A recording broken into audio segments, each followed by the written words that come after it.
Hi and welcome to this first Nodal tutorial. Today we will be upgrading the original Nodal to 1TB SSD drive.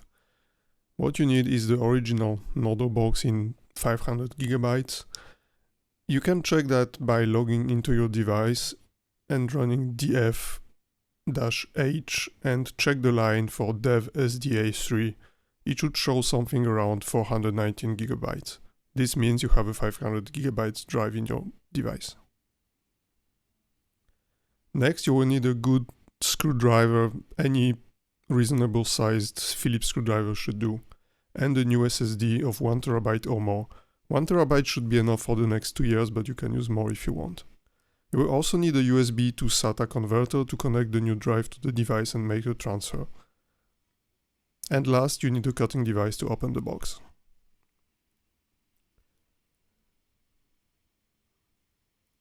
First, unpack the new SSD drive and connect it to the back of the original Nodal while it's still running. You don't have to turn off or shut down the device to do that.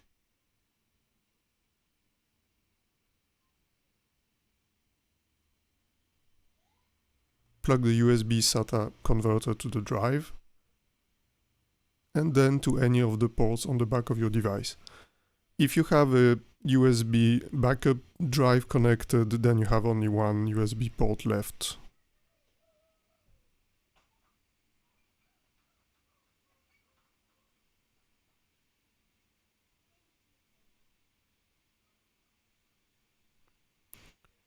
Next, you have to stop all the services in the Nodal UI, so no writes are happening on the drive while you are performing the copy to the new drive.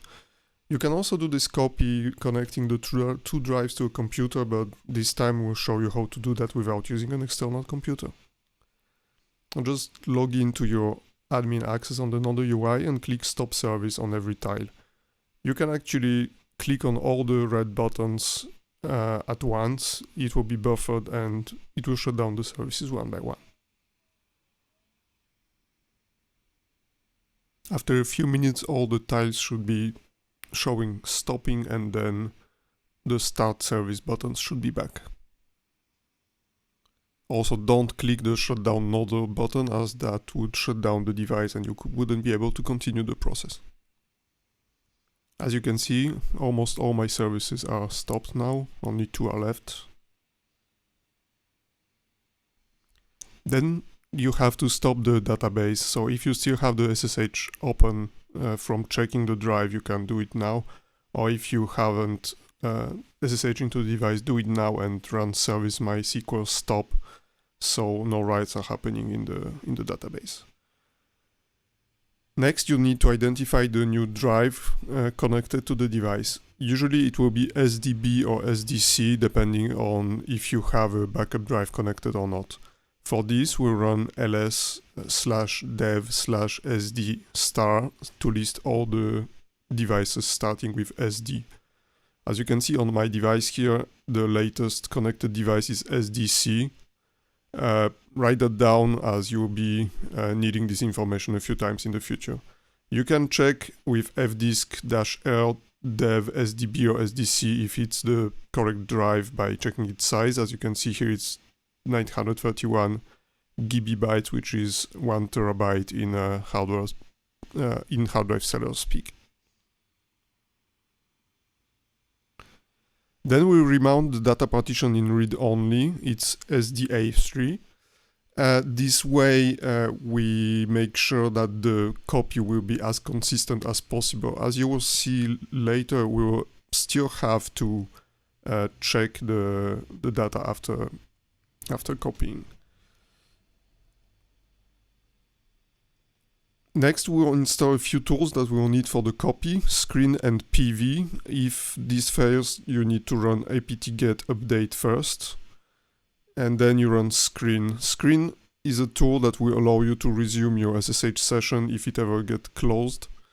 So the commands are still running even if you disconnect from the device. This is the copy command itself. dd is a copy tool that takes one file as the input, one file as the output. In our case, we will pipe it into PV, which is a progress viewer, and pipe it into another DD, This way we can track the progress of the copy. If you just run dd with if and of, it will still do the same, except you will not be able to see the progress. So this is a nicer way to do that. And so the source drive is SDA, is the internal drive, and the destination drive is SDB or SDC, depending on your configuration. This process will take roughly 3.5 to 4 hours. In the beginning, the cursor is on the first number. You can press enter to see the numbers more clear. There are a few cuts in this video, so it doesn't take 4 hours as the real time would take. Of course, if we had a computer with 2 USB 3 ports, it would take much less time, but the goal of this video is to show you how you can do it without using an external computer and just connect the new drive to the device itself.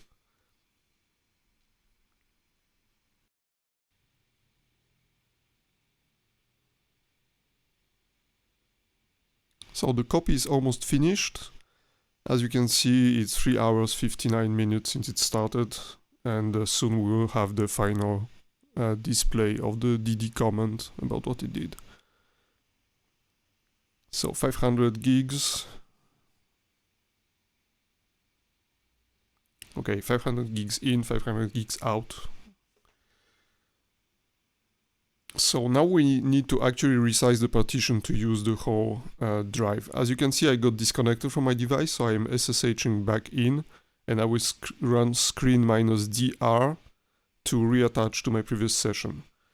In case you have screen running several times, it will prompt you to choose which session you want to reconnect to. Usually it will be the biggest number. You don't need to copy the whole name, just the number, so it will be screen -dr and the number shown here. So I'm back in my previous session. I will run part probe just in case to rescan the partitions of the new drive after the copy, and then you can see I have 3 new items here: SDC1, SDC2, SDC3, and SDC3 is the one we will be resizing. Before you can resize the partition, you have actually to run fsck on it to repair it. Usually it's just okay to answer yes to any question asked by this command.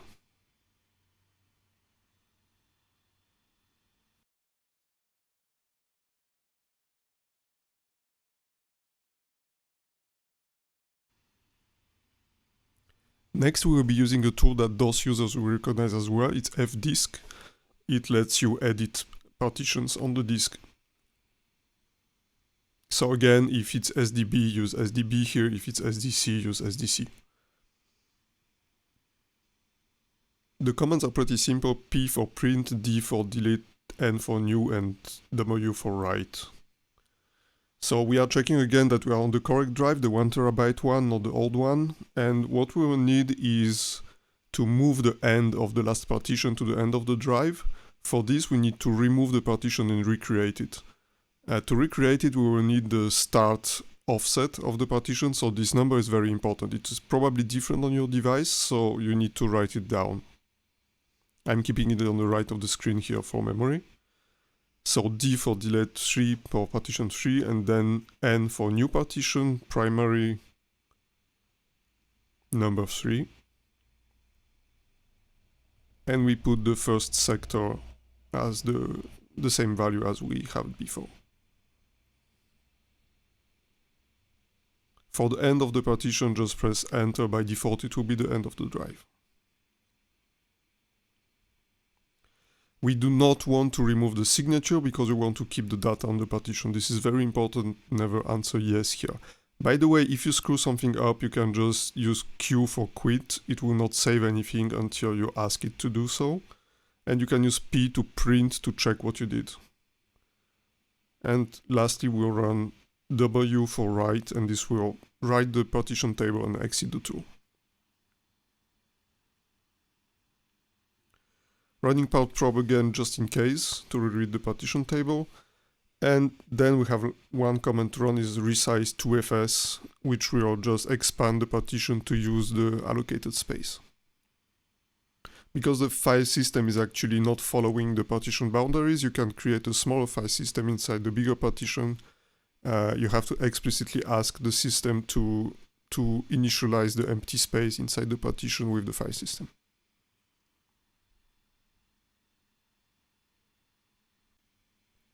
Now you can safely shut down the device using Alt-P, which will close all the running applications and cut the power on the main board of the device. If you look at the device at the same time, you will see the external drive and the internal drives blinking, and when the lights go off, it means that the device is powered down.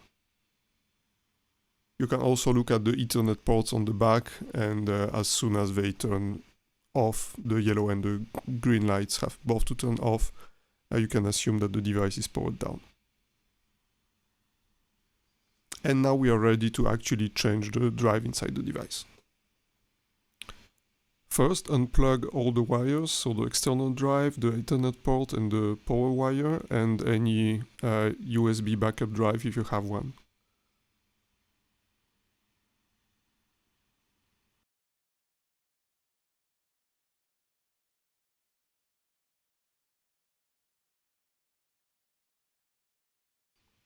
Then on the back of the device, we'll remove the 4 corner screws to open the case.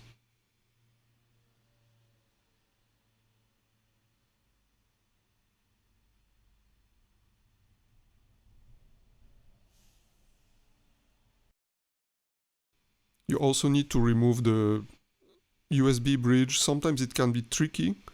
You can use a flat screwdriver to help with that. Then open the case and disconnect the fan if it's connected. Next, we will remove the 4 screws in the bottom of the device to remove all the board assembly from inside the device. Unfortunately, the SSD is in the bottom, so we have to remove everything to access to it.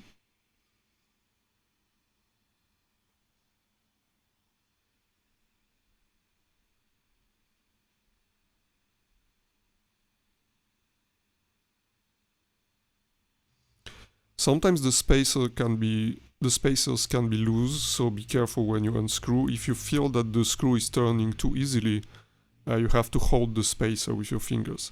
If it's one of the spacers in the back, it will probably just unscrew from the other side, and you will have to fix that later.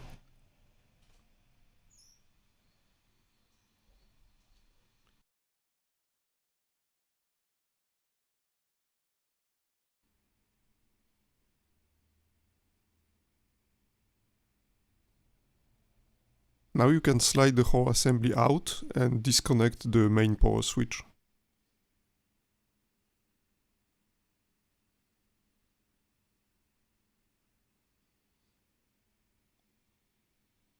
Then you can use this minute to tighten the spacers if any is loose. You can just tighten them with fingers and then screw with a screwdriver. They will usually not turn together. Then to access the SSD drive's screws, we need to remove the top board with 4 screws.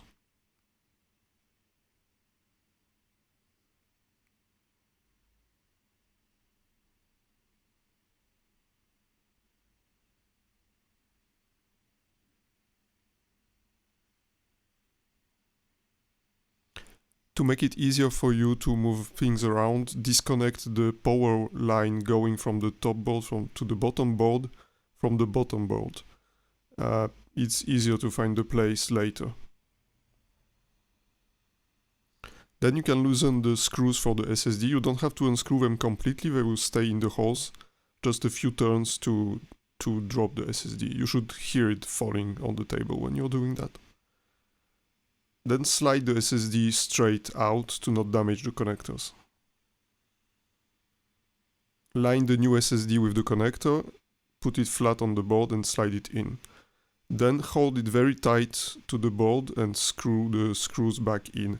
Sometimes the holes can be difficult to find, so it's okay if the first screw doesn't go all the way in. You can make the second one and then go back to the first one.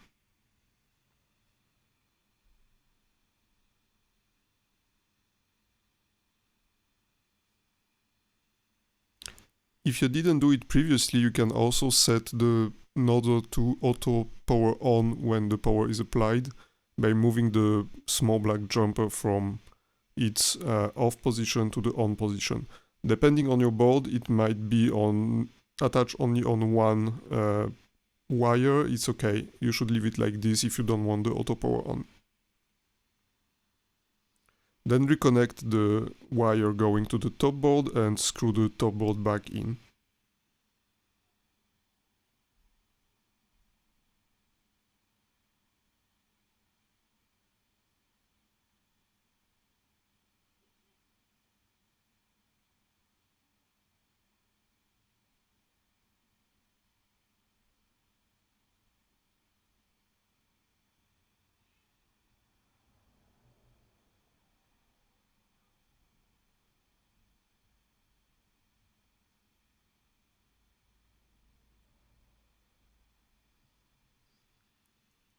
Then take the bottom half of the case and slide the board assembly back in from the back.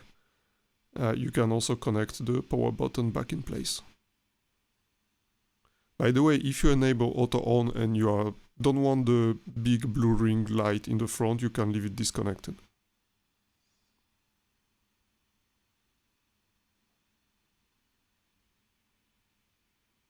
Then screw the board assembly back from the bottom of the case.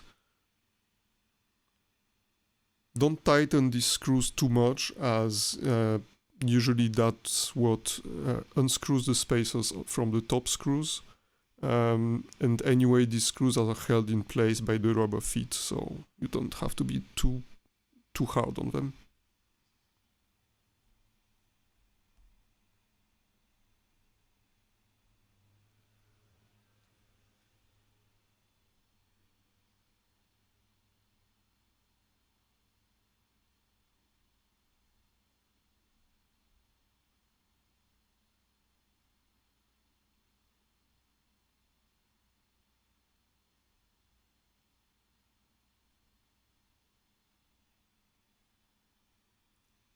Then you can put back the top shell of the box. You can connect the fan back in if you want, or if you don't want the noise of the fan, you can leave it disconnected.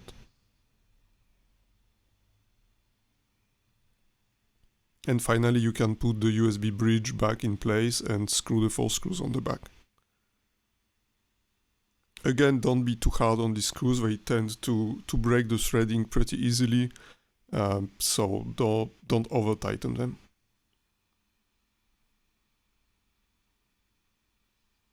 If you had a backup drive plugged in, do not plug it back in right now, as it will prevent the device from booting. In general, the first generation Nodo has a bootloader that prevents it from booting if anything is plugged into the back of the device. So if you reboot the device, you have to unplug the backup drive.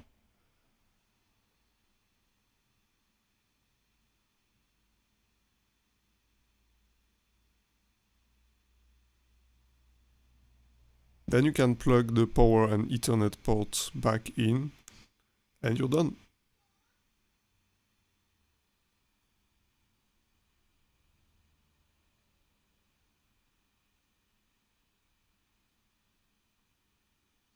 The last step is to check if the device responds on the network again and turn on all the services that were off. Usually you would like to start with Tor, as it's a dependency for all the other services almost. So turn back on Tor first, wait for a couple of minutes, and then start Bitcoind and other services.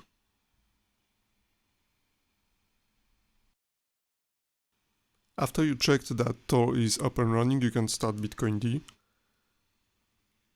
and all the other services. They will anyway start in sequence, so there is nothing to worry about. You can start them at the same time. They will just remain inactive until Bitcoind is fully synchronized. Most of them, at least.